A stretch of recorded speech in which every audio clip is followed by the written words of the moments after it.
तारिक फजल चौधरी साहब, बहुत बहुत शुक्रिया प्रोग्राम में ज्वाइन करने के लिए। सबसे पहले तो मैं 26 नवंबर के हवाले से पूछना चाहूँगी कि सब इसके ऊपर तनकीद कर रहे हैं। 26 नवंबर को जो भी हुकूमत ने क्रैकडाउन किया, क्या हुकूमत के पास सिर्फ यही ऑप्शन था या इसके अलावा कोई दूसरा ऑप्शन जो है उस पर काम नहीं किया गया और एक मुज़ाकरात का रास्ता था जो कोशिश की गई हुकूमत की जानिब से, क्या वो मुज़ाकरात में नाकामी रही?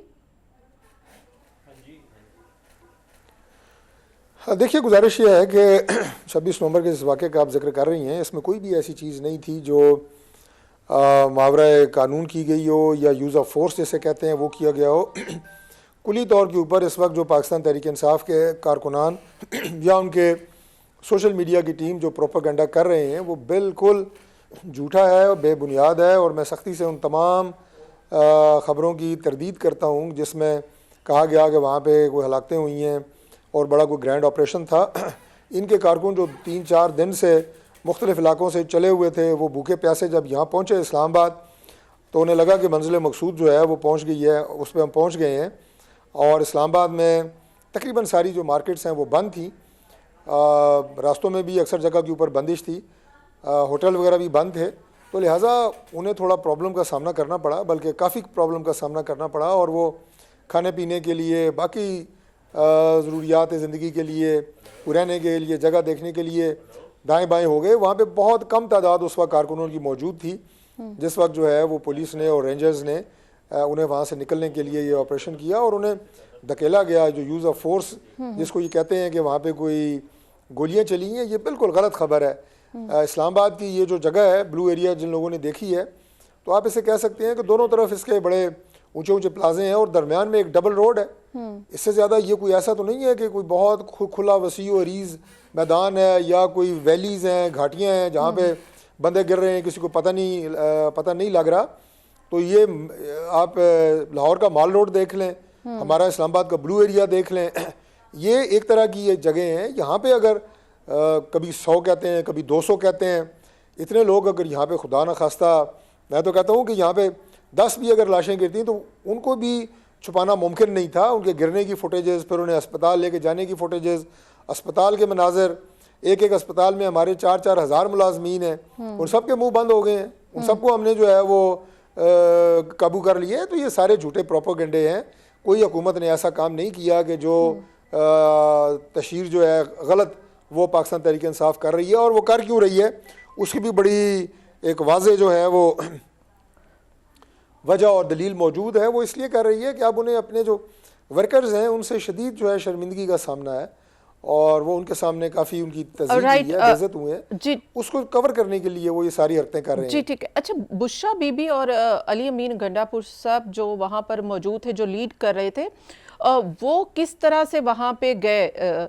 वहाँ के जो जाहिर है कि वो ऑपरेशन लीड कर रहे थे, उनके साथ कम्युनिकेट करके गए या फिर उनको रास्ता कैसे मिला, या मुज़ाकरात के ज़रिए, जैसे ये कहा जा रहा है कि ये जो है मैच फिक्स हो गया था इनके साथ और इसलिए वो चले गए, हुकूमत के साथ उन्होंने बातचीत कर ली थी, मुज़ाकरात हो गए थे उनके और इसलिए वो चले गए? देखिए, उन्हें जब बताया गया और उन्होंने अपने कारकुनों की स्ट्रेंथ देखी और उन्हें बताया गया कि इस्लामाबाद हर सूरत में हमने खुलवाना है, शहर जो है पिछले 4-5 दिन हो गए थे बिल्कुल चौक हुआ था, तो उन्हें भी सूरत हाल की संगीनी का एहसास हुआ कि वर्कर उनके बड़े थिन आउट हो गए थे।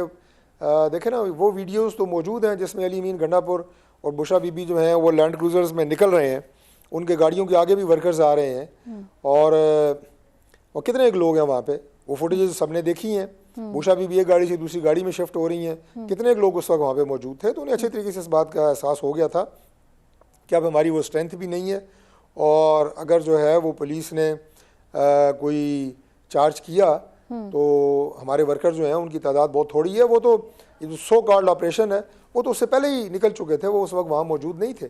जी ठीक है। अच्छा, हुकूमत की जानिब से या वहाँ पर ये हुकूमत का कोई डायरेक्शन मौजूद नहीं थी कि बुशरा बीबी या अली अमीन गंडापुर सबको गिरफ्तार करना है, क्योंकि उनके ऊपर मुख्तलिफ मुकदमात तो थे, ये स्ट्रेटजी नहीं थी? देखिए, अली अमीन गंडापुर साहब को बिल्कुल गिरफ्तार होना चाहिए था।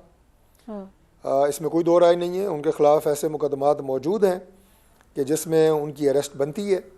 और ख़ास तौर पे डी चौक आने से पहले पहले जो 5 शातें हुई हैं, जिनमें 3 रेंजर्स और 2 पुलिस के जवान थे, उनमें तो यकीनन उनकी गिरफ्तारी बनती थी, चूँकि उनकी हलाकतें उन्हीं की वजह से हुई हैं। ना वो ये सारा यलगार करते और ना लोगों को उकसाते, ना अपने वर्कर्स को उकसाते, और ना ये वाक़या पेश आता कि 5 कीमती इंसानी जानें जो हैं वो ज़ाया हुई और 5 घर जो हैं वो तबाह हुए, 5 ख़वातीन जो हैं वो बेवा हुई, माओं की गोद उजड़ी। ये बड़ी जुल्म और ज़्यादती की बात है कि आप अपने मज़मूम सियासी मकासद को हासिल करने के लिए इस हद तक चले जाएँ कि आप लॉ इन्फोर्सिंग एजेंसीज़ की जानें लें।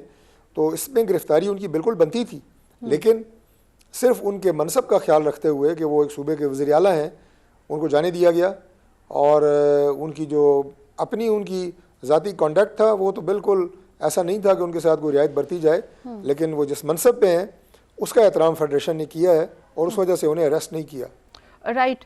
इससे पहले इस 26 नवंबर के क्रैकडाउन से पहले पीटीआई के साथ जो मौजूदा सियासी क़यादत है उसके साथ मुज़ाकरात हो रहे थे हुकूमत के, तो वो मुज़ाकरात कहाँ तक पहुँचे थे? उसमें क्या क्या तय हुआ था? उसमें कुछ फाइनल हुआ था या वो नाकाम रहे, अमल नहीं किया गया पीटीआई की जानिब से, या हुकूमत से जो मुतालबात कहे गए वो नहीं माने गए?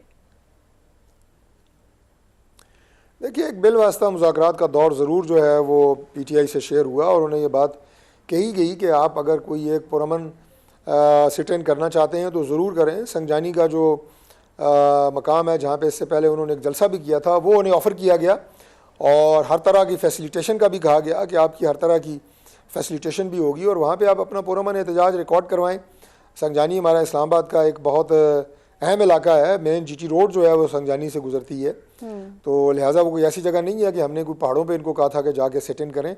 और इनकी जो अक्सर क़यादत है वो तैयार भी हो गई थी, बल्कि हमारी इतला तो ये है कि इमरान खान साहब भी इस पर तैयार हो गए थे, लेकिन जो बुशरा बीबी हैं उन्होंने इतफाक़ नहीं किया। उन्होंने कहा कि नहीं, मैं डी चौक ही जाऊँगी और मैं सारा काफ़िला जो है डी चौक जाएगा।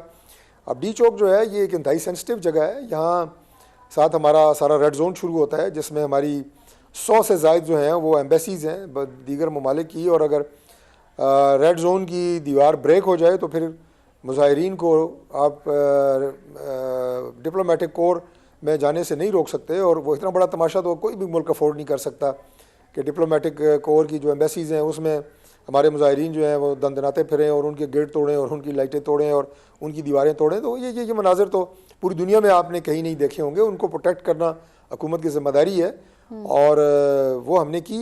अगर वो मुज़ाकरात जो हैं कामयाब हो जाते और वो हमारी बात जो है जो उन्होंने भी तकरीबन तय कर लिया था उस पर आ जाते, तो मेरा ख्याल है कि शायद ये मामला इस हद तक ना जाता और वो 5 कीमती इंसानी जानें भी बच जाती। और ये जो दूसरा जिस पे ये एक झूठा प्रोपागेंडा लगा रहे हैं ऑपरेशन के हवाले से, उसकी भी ज़रूरत ना पड़ती।